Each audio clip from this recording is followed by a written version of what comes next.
আসসালামু আলাইকুম। প্রিয় দর্শক, বিএনপির নতুন মন্ত্রিসভা গঠিত হওয়ার পর প্রথম দিন সচিবালয়ে প্রথম যে কার্য দিবস সচিবালয়ে কাজ করতে গিয়েছিলেন বিএনপির মহাসচিব এবং সরকারের এলজিআইডি মন্ত্রী, মানে স্থানীয় সরকার বিষয়ক যে মন্ত্রী মির্জা ফখরুল ইসলাম আলমগীর, তখন তাকে জিজ্ঞাসা করা হয়েছিল, সাংবাদিকরা জানতে চেয়েছিলেন যে আপনারা স্থানীয় সরকার নির্বাচনটা কবে দেবেন। মির্জা ফখরুল ইসলাম আলমগীর বেশ দৃঢ়তার সঙ্গে বলেছিলেন যে খুব দ্রুতই স্থানীয় সরকার নির্বাচন হবে। এখন খুব দ্রুত বলতে কতদিন? ধরে নেওয়া যায় 1 মাস অথবা 2 মাস, এই তো অল্প সময়ের মধ্যেই স্থানীয় সরকার নির্বাচন দেওয়া হবে। মার্চের সেকেন্ড উইকে যদি সংসদ বসে, তার আগেও দেওয়া যেতে পারে, তারপরেও দেওয়া যেতে পারে, যে কোনো সময় দেওয়া যেতে পারে। এটা কিন্তু কঠিন কোনো কাজ নয়। এখন বলে দিলে কালকে থেকে হয়তো নির্বাচনের তফসিল ঘোষণা করে, নির্বাচনের প্রস্তুতি নেবে, নির্বাচন কমিশন তফসিল ঘোষণা করবে, তারপর হয়তো 1.5-2 মাসের একটা প্রক্রিয়া। এই স্থানীয় সরকার নির্বাচন কিন্তু আরো আগেই হওয়ার কথা ছিল। মানে অন্তর্বর্তীকালীন সরকারও বলেছিলেন তারা জাতীয় নির্বাচনের আগে স্থানীয় সরকার নির্বাচন দেবে, তখন বিএনপি রাজি হয়নি। যাই হোক, এই যে গত বুধবার যে মির্জা ফখরুল ইসলাম বললেন, এই বলার পর আমরা এখন কি দেখলাম? আমরা দেখলাম আজকে আমরা জানতে পারলাম যে 6টা সিটি কর্পোরেশনে সরকার 6 জন প্রশাসককে নিয়োগ করেছেন। এই 6টা সিটি কর্পোরেশন কোনটা? ঢাকা উত্তর, ঢাকা দক্ষিণ, নারায়ণগঞ্জ, তারপরে সিলেট, গাজীপুর এবং খুলনা। এই যে 6টা সিটি কর্পোরেশনে তারা প্রশাসক নিয়োগ করলেন। তো এই সিটি কর্পোরেশন গুলো আগে কিভাবে চলতো? আগেও প্রশাসক দিয়ে চলতো। পার্থক্যটা হলো এই, আগের প্রশাসকরা প্রায় সবাই, মানে ঢাকা উত্তর ছাড়া আর সবগুলি ক্ষেত্রেই সিটি কর্পোরেশন চলেছে পুরো অন্তর্বর্তীকালীন সরকারের সময়টাতে চলেছে বিভিন্ন রকম সরকারি আমলা দ্বারা। একমাত্র উত্তরে একজন আমলার বাইরে একজন বেসরকারি ব্যক্তি, উনি মোহাম্মদ এজাজ নামে এক ব্যক্তি, উনি এখানে সিটি কর্পোরেশনের মেয়র হিসেবে ওনাকে নিয়োগ দেওয়া হয়েছিল। উনি অনেকটা প্রশাসকের মতোই ছিলেন এবং সেই নিয়োগের পেছনে অন্তর্বর্তীকালীন সরকারের একজন উপদেষ্টা আসিফ মাহমুদ সজীব ভুঁইয়ার সরাসরি ভূমিকা ছিল, কারণ উনি চিঠি লিখে বলেছিলেন যে তাকে দেওয়া হোক। তো সে নিয়োগ পাওয়ার পর কি অপকর্ম কুকর্ম করেছে, কি কি স্ক্যান্ডাল হয়েছে, তার অনেকে আপনারা জানেন। এর মধ্যে তার নামে 2 মামলা হয়েছে এবং এই ভদ্রলোক যাতে দেশ ত্যাগ করতে না পারেন তার উপর নিষেধাজ্ঞাও জারি করা হয়েছে। তো এই হলো অবস্থান। তারপর ওনার বিদায়ের পর তারপরে সরকার আরেকজন আপনার অতিরিক্ত সচিবকে সেখানে উপদেষ্টা হিসেবে নিয়োগ দিয়েছেন। তারপরে সবগুলোতে প্রশাসক হিসেবে নিয়োগ আছে, কাজ করছে। এইগুলোকে সবাইকে সরিয়ে এই যে 6 জন প্রশাসক নিয়োগ করেছে বর্তমান সরকার, এটা ভালো কি মন্দ সেটা হয়তো পরে বিচার হতো, কিন্তু প্রশ্ন হচ্ছে প্রকাশক হিসেবে তারা কাদেরকে নিয়োগ করেছে? প্রশাসক চেঞ্জ হতে পারত, কোনো প্রবলেম নাই, কিন্তু যাদেরকে তারা নিয়োগ দিল চেঞ্জ করে, তাদের নিয়ে আপত্তিটা তাদের ব্যক্তিগত চারিত্রিক কারণে নয়, আপত্তি হলো তাদের গোষ্ঠীগত চরিত্রে।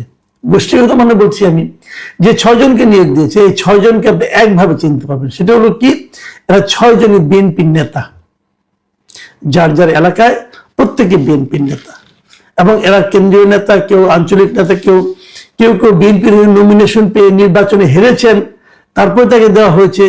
আবার কেউ তাকে নমিনেশন দেওয়া হয়নি, তখন তাকে হয়তো পুরস্কার হিসেবে এটা ধরিয়ে দেওয়া হয়েছে। কাজটা কি ভালো হলো? এটা নিয়ে কোনো ব্যাখ্যার দরকার নেই। আমার বিবেচনা এটা একটা ভয়ঙ্কর খারাপ কাজ হয়েছে। একটা খুবই খারাপ উদাহরণ বিএনপি এই নিয়োগগুলির মাধ্যমে তৈরি করল।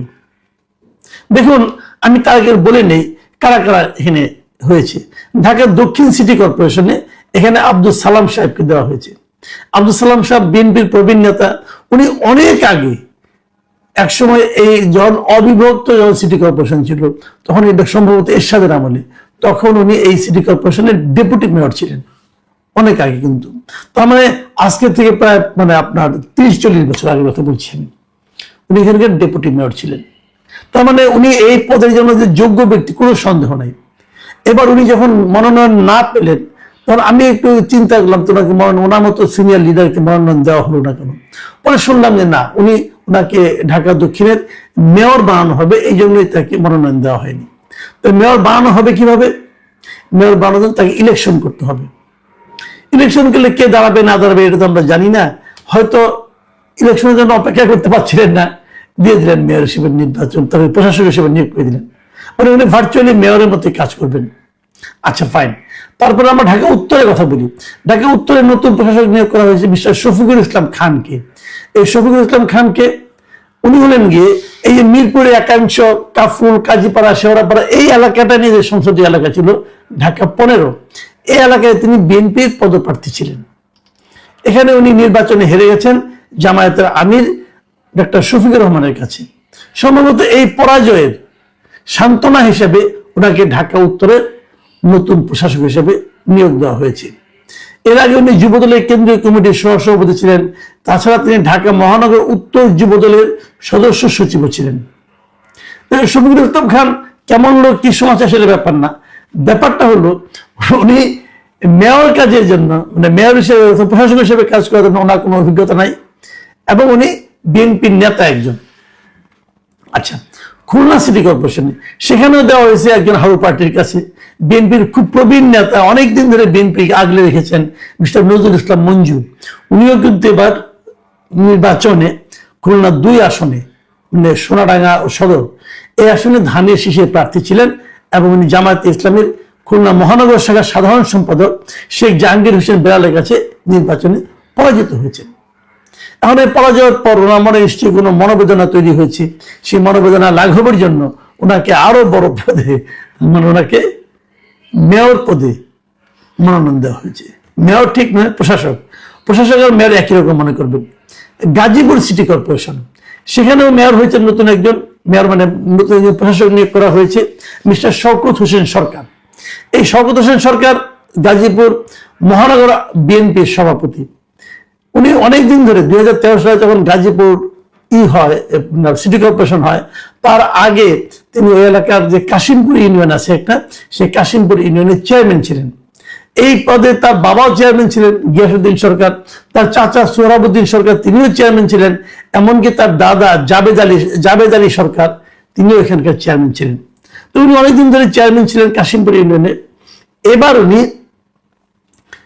গাজীপুর সিটি কর্পোরেশনের প্রশাসক হিসেবে নিয়োগ পেলেন। এখানে কিন্তু আগে, মানে আওয়ামী লীগ আমলের শেষ দিকে জাহাঙ্গীর আলম ছিলেন মেয়র। যাই হোক, তারপর Narayanganj city corporation. Narayanganj city corporation বললেই কিন্তু আমরা বুঝি যে সেরেনা হায়াত আইভি, উনি এখানকার মেয়র ছিলেন। এই সেরেনা হায়াত আইভির কাছে 2016 সালে যে নির্বাচনটা হয়, সেই নির্বাচনে এখানে মেয়র বিএনপির হয়ে প্রার্থী ছিলেন সাখাওয়াত হোসেন খান, এবং তখন তিনি 78,900 ভোটে হেরে গেছিলেন। সেই হারা লোকটাকে এবার নারায়ণগঞ্জের মেয়র হিসেবে মনোনয়ন দেওয়া হয়েছে। মেয়র হিসেবে তো নয়, মেয়র হয় না আপনারা, এটা প্রশাসক হিসেবে নিয়োগ দেওয়া হয়েছে। এবং উনি এমনিতেও নারায়ণগঞ্জ মহানগর বিএনপির সিনিয়র সহসভাপতি। সিলেট সিটি কর্পোরেশন ধরেন, সিলেট সিটি কর্পোরেশনের প্রশাসক নিয়োগ করা হয়েছে আব্দুল কাইম চৌধুরীকে। এই আব্দুল কাইম চৌধুরী কিন্তু একসময় সাবেক অর্থমন্ত্রী ছিলেন যে সাইফুর রহমান সাহেব, ওনার রাজনৈতিক সচিব ছিলেন। কিন্তু উনি এইবার সিলেট 3 আসন থেকে মনোনয়ন চেয়েছিলেন, দক্ষিণ সুরমা, ফেঞ্চুগঞ্জ, বালাগঞ্জ, কিন্তু তিনি মনোনয়ন পায়নি। এই আসনে মনোনয়ন পেয়েছে যুক্তরাজ্য বিএনপির সদ্য সাবেক সভাপতি এম এ মালিক। তো উনাকে নির্বাচন দেওয়া হয় না, পর ওনাকে দায়িত্ব দেওয়া হয়েছিল যে এই সিলেট জেলার যতগুলি সংসদীয় আসন আছে সবগুলি আসনের যারা নাকি প্রার্থী তাদের নির্বাচনী সমন্বয়ক হিসেবে কাজ করার জন্য। উনি কাজটা ভালোভাবে করেছেন, এবং হয়তো তারই পুরস্কার হিসেবে ওনাকে সিলেটের এখন প্রশাসক হিসেবে নিয়োগ করা হয়েছে। তো মোটামুটি আমরা দেখলাম যে সব জায়গায় একদম দলীয় লোককে প্রশাসক হিসেবে নিয়োগ করা হলো। কেন? সরকার ইচ্ছা করলে পারে, কিন্তু এই কাজটা কি ভালো হলো? আপনি তো নির্বাচন দিবেন, আপনি অনির্বাচিত ব্যক্তিকে দিলেন কেন? যদি প্রশাসকে নিয়োগ করতে হয় তাহলে তো সরকারি লোককে প্রশাসক নিয়োগ করেন। যেখানে সবসময় আমরা দেখে এসেছি ট্র্যাডিশন যে একজন অতিরিক্ত সচিবকে প্রশাসক নিয়োগ করা হয়, তিনি মেয়রের মতো কাজ করেন। আপনি তো অনেকদিন ওয়েট করেছি আমরা। আর আপনি যাকে দিলেন তিনিও তো আগামী যখন নির্বাচন হবে তখন তো নির্বাচনে অংশ নেবেন, সেই নির্বাচনে হারতেও পারেন। ধরা যাক হাইপোথেটিক্যালি আপনি নির্বাচন দিলেন, সবাই জিততে পারলো না, কেউ না কেউ হেরে গেল। যে হেরে গেল সে তাহলে মেয়র হওয়ার যোগ্য না, মানে অন্তত পক্ষে ওই এলাকার যা নাকি জনগণ আছে, ভোটার আছে, তারা মনে করছে যে এই লোকটা মেয়র হওয়ার যোগ্য না, কাজে তাকে ভোট দিলাম না। যে মেয়র হওয়ার যোগ্য না তাকে আপনি প্রশাসক বানালেন কেন?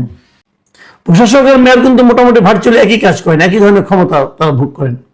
তো যিনি মেয়র হওয়ার যোগ্য নয় বলে জনগণ রায় দিল, তাকে আপনি আগে প্রশাসককে বানালেন কেন? তাকে পুরস্কার দেওয়ার জন্য। এই পুরস্কারটা আপনাকে দিতে পারেন। সিটি কর্পোরেশন কিন্তু বিএনপির প্রপার্টি না, এটা মাথায় রাখতে হবে। এই সিটি কর্পোরেশন গুলো কি বিএনপি প্রপার্টি না? বিএনপিকে জনগণ দায়িত্ব দিয়েছে সরকার পরিচালনার জন্য, এবং সরকার পরিচালনার ক্ষেত্রে এই যে সিদ্ধান্তটা, এটা কি ভালো কোনো সিদ্ধান্ত হলো?